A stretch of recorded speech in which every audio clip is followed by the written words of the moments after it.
Hello दोस्तों, welcome back to our channel. और आ गया हूं आप सभी के लिए बुक ऑफ एस्पर का ऑफिशियल एपिसोड 256 के साथ। एंड यस, आज के लिए एक नई खुशखबरी, क्योंकि आज हुए हैं इसके 2 चैप्टर रिलीज, यानी कि इसके बाद एक नया एपिसोड आने वाला है। इसलिए पहले से ही आप इस चैनल को सब्सक्राइब कर लो एंड बेल आइकन को दबा लो ताकि आप नए एपिसोड को देख सके। तो शुरू करते हैं आज का रंगारंग कार्यक्रम बिना किसी बकवास के साथ।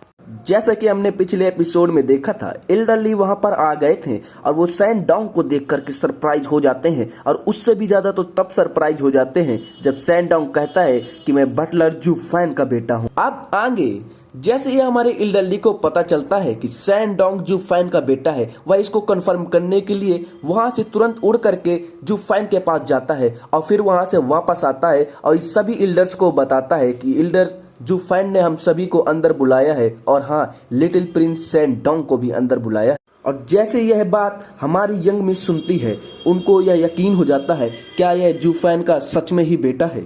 लेकिन हमारे एल्डरली को यह बात हजम नहीं हो रही होती है, क्योंकि यह जो सैन डोंग होता है यह पूरे टियानयू एम्पायर का सबसे बड़ा सुप्रीम मास्टर और स्ट्रॉन्गेस्ट डिवाइन ड्रैगन होता है। और उसको यह समझ में नहीं आ रहा होता है वह किस प्रकार से स्टेवार्ट जू का बेटा हो सकता है। सच में एल्डर जू फैन बटलर जू फैन को कोई भी नहीं समझ सकता है। उसकी पावर सभी से परे है।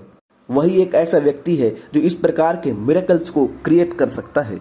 फिर सीन शिफ्ट होता है और हमें लूक लैंड के अंदर का सीन दिखाया जाता है, जहां पर हमें एक व्यक्ति की परछाई दिखाई देती है जो कि होता है हमारा जू फैन। और वह बुलाता है, यंग सांजी, तुम बहुत समय बाद मुलाकात हुई है।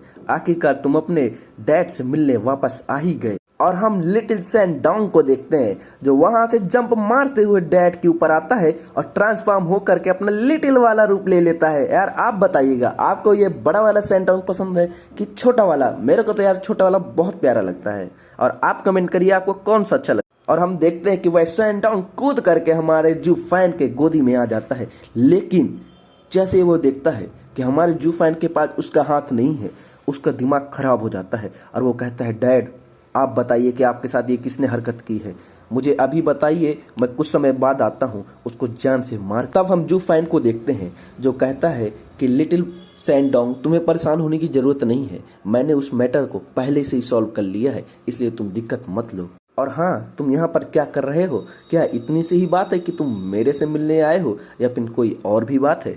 तो हम देखते हैं सैन डोंग को जो बताता है कि फादर, मैं आपको एक नई सूचना देने के लिए यहाँ आया था, क्योंकि जैसे ही मुझे पता चला है लूक लैंड के बारे में, मैं वैसे ही यहाँ वापस आ गया। क्योंकि आपने और लूक लैंड ने स्टोटिक डिबेट में जो परफॉर्मेंस दिखाई है, उसको देख करके यहाँ के राजा यानी कि एम्परर ने डिसाइड किया है कि लूक लैंड को यहाँ की 8वीं सबसे बड़ी नोबल फैमिली के रूप में घोषित करने वाली है। और वहाँ पर 7 नोबल फैमिली के हेड्स भी उपस्थित होंगे और सभी लोग मिलकर उस फंक्शन को सेलिब्रेट करेंगे। जैसे ही यह बात लूक लैंड के एल्डर्स सुनते हैं, वो सभी सरप्राइज हो जाते हैं और कहते हैं क्या? फिर हम देखते हैं जू फैन को जो अपना थोड़ा सा सिर डाउन करता है और फिर डेविल से स्माइल के साथ कहता है, लिटिल सैन डोंग, तुमने बहुत अच्छा किया कि तुमने ये इन्फॉर्मेशन मेरे पास लेकर पहले से ही आ गए हो।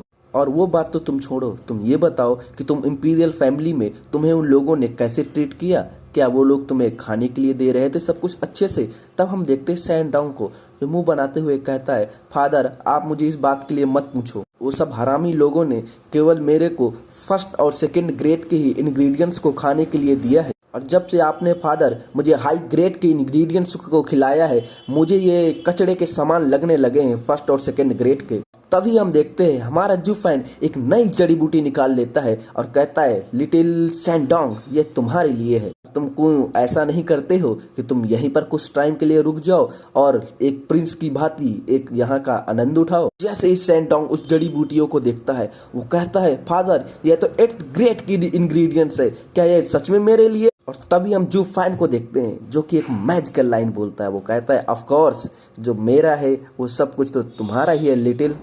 और हम मेडिसिन मास्टर को देखते हैं जो यह देख करके बहुत ज़्यादा सरप्राइज हो जाते हैं और मुंह फाड़ लेते हैं और कहते हैं, यह एक 8th ग्रेड का इंग्रेडिएंट्स है और जो जू फैन ने मुझे सीक्रेट टेक्निक सिखाई है उसके द्वारा तो मैं एक 9th ग्रेड की इसी के द्वारा पिल क्रिएट कर सकता था। क्या वेस्टेज है यार।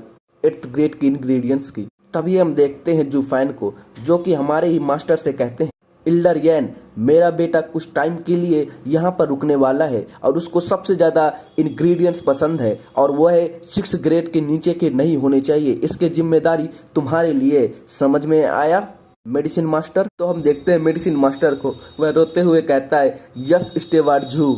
और हम देखते हैं सैंडोंग को, जो कि बहुत ज़्यादा खुश होता है और कहता है डैड इज द बेस्ट।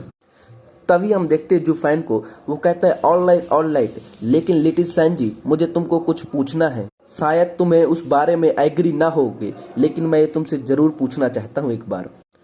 मैं जो तुम्हारे पास वह क्यूलिन लेग है उसको यूज करना चाहती हूँ। और जैसा ही वह यह बात सुन, वह सोच में पड़ जाता है और हम देखते हैं जूफैन को, जो दोबारा कहता है कि मुझे पता कि तुम उससे कितना ज़्यादा प्यार करते हो और मैं भी तुमसे उसके लिए कभी भी मत पूछता अगर मेरा हाथ इस प्रकार ना होता। लेकिन मेरे पास अब कोई ऑप्शन नहीं है, मैं केवल उसी आर्म को ही यूज करके अपने हाथ को दोबारा से रिप्लेस कर सकता हूँ। लेकिन अगर तुम इस बात के लिए राजी नहीं होते हो तो कोई बात नहीं, ये सब तुम्हारे ऊपर है। मैं तुम्हें इसके लिए फोर्स नहीं करूंगा, अब तुम ही डिसाइड कर सकते हो लिटिल सैंडोंग, जैसे कि तुम्हें सही लगे। और यह सुनकर सैंडोंग को कुछ समझ में नहीं आ रहा होता है और वह सरप्राइज होकर रह जाता है। फिर हमें जूफैन का सीन दिखाई देता है, जो अपने मन में सोच रहा होता है कि जो एक क्यूलिन लेग है यह सैंडोंग की सबसे पुरानी निशानी है, जो कि उसके फैमिली या इंसिस्टर की उसके पास है। यदि मैं उसको बिना बताए उस लेग को यूज कर लेता अपने हैंड को रिप्लेस करने के लिए, तो हो सकता है कि हम दोनों के बीच एक दीवार सी खड़ी हो जाती और हमारे रिश्ते में करवाहट आ सकती थी। इसीलिए मैंने उस लेग को डायरेक्टली यूज नहीं किया और सबसे पहले मैंने इससे ही पूछा। लेकिन मुझे वैसे यकीन है कि यह अपने फादर को बहुत ज़्यादा प्यार करता है, क्योंकि यह अपने पुराने वाले फर्स्ट फादर को भी बहुत प्यार करता था, लेकिन अभी कुछ कहा नहीं जा सकता। और तभी हम देखते सैंडोंग को, जो कहता है मैं किसी को भी उस क्यूलिन लेग को टच करने की इजाज़त नहीं दे सकता हूँ। तभी जूफैन कहता है श्योर इनफ, यह असंभव था, लेकिन जब मेरे डैड की बात आती है तब कोई प्रॉब्लम नहीं है, क्योंकि जैसा आपने डैड कहा था कि जो मेरा है वो आपका है, इसी प्रकार जो मेरा है वो भी आपका है। अरे समझ रहे हो ना यार, बाप बेटे वाला खेल चल रहा है। और यह सुन करके तो हमारा जूफैन सरप्राइज हो जाता है और खुशी के साथ उसको गले में लगा लेता है और वो कहता है शाबाश मेरे गुड सन। फिर हम देखते हैं जूफैन को, जो अपने मन में ही हम सबको बारे में बताता है कि अगर मैंने इसको शुरुआत में ही 8th ग्रेड का इंग्रेडिएंट्स नहीं दिया होता और वह मैच का लाइन नहीं बोला होता कि जो मेरा है वह तुम्हारा है, तो शायद इसके चांसेस कम हो सकते हैं। लेकिन मुझे इमोशनली ब्लैकमेल करना तो बहुत अच्छे से आता है। और वो कहते हैं ना कि बाप बाप होता है और बेटा बेटा, चाहे बेटा कितना भी पावरफुल हो जाए, बाप से नहीं बच सकता है। तभी हम देखते हैं इल्डर ली को, जो कहते हैं कि बटलर जू तो सच में एक मिरेकल क्रिएट करने वाले हैं। आज तक पूरे दुनिया में कोई भी ऐसा व्यक्ति नहीं होगा जो कि सैंडोंग के साथ इतना क्लोज हो। यह तो सच में एक फादर और सन की जैसा रिश्ता है। और यदि यह सैंडोंग इम्परर की साइड से काम करता तब इसको तो कोई इस पूरे टियानी एम्पायर में नहीं था जो रोक सकता। लेकिन ये एक बहुत अच्छी चॉइस थी कि जूफैन ने उसको लुओ क्लैन की साइड कर लिया है।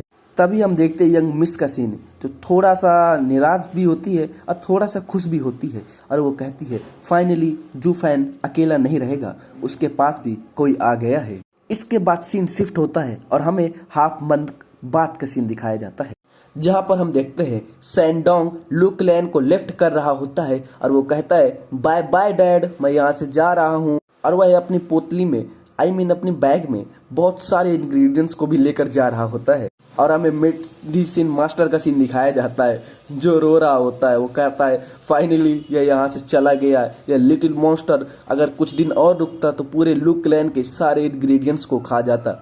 इसके बाद हमें जूफैन का सीन दिखाया जाता है, जो इल्डर ली से कहता है कि इल्डर ली तुम अपने आप को प्रिपेयर कर लो और इंपीरियल कैपिटल के लिए यहाँ से रवाना हो जाओ। और हाँ, यंग मिस की सेफ्टी के लिए तुम जिम्मेदार होगे और मैं और बाकी सभी इल्डर तुम्हारे जाने के बाद वहीं पर आ जाएंगे। और फिर हम देखते हैं इल्डर ली उसकी यह बातों को सुनकर वहाँ के लिए रवाना हो जाता है।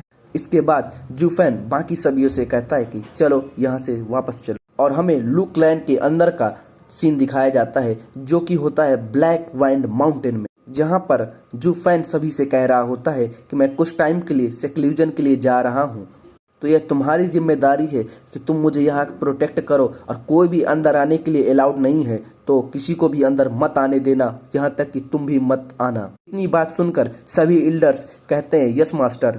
और हमें जो फैन के मन में दिखाया जाता है, जो सोच रहा होता है कि मैंने अपनी सारी इंजरीज को हील कर लिया है और अब यही है सबसे सही टाइम मेरे राइट आर्म को रिप्लेस करने के लिए, और मैं वापस से अपनी स्ट्रेंथ को गेन करने में और दोबारा से अपनी बॉडी को ट्रांसफॉर्म करने के लिए रेडी हो रहा हूँ। दोबारा से चेक करना चाहता हूँ कि अब मेरी आगे आने वाली स्ट्रेंथ क्या हो सकती है। और इसी के साथ हो जाता है यह चैप्टर कंप्लीट। लेकिन आपको परेशान होने की जरूरत नहीं है, क्योंकि इसके बाद आने वाला 1 घंटे के बाद एक नया एपिसोड। सो प्लीज इस चैनल को सब्सक्राइब कर लो यार, बेल आइकन को दबा दो एंड यस वीडियो को लाइक भी कर देना। तेरी तोड़ लगे जट नूं जिंदगी च प्यार दी नहीं।